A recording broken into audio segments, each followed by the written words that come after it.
Kapag lumapit ka sa Diyos at buong puso mong ipinagkatiwala sa Kanya ang lahat ng iyong problema, mararanasan mo ang kapayapaang hindi kayang ipaliwanag ng mundo. Unti-unti, ang dating mabigat na pasanin ay gumagaan at ang dating magulong isipan ay napapalitan ng katahimikan. Hindi mo mamamalayan, ang mga pintong sarado noon ay unti-unting bumubukas at ang mga tanong na dati ay walang sagot ay pinapalitan niya ng malinaw na direksyon.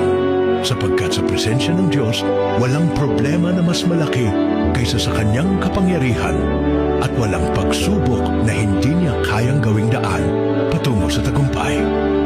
Kapag isinuko mo sa Kanya ang lahat, makikita mo na kahit sa gitna ng unos, may kalakasan. Kahit sa gitna ng luha, may pag-asa.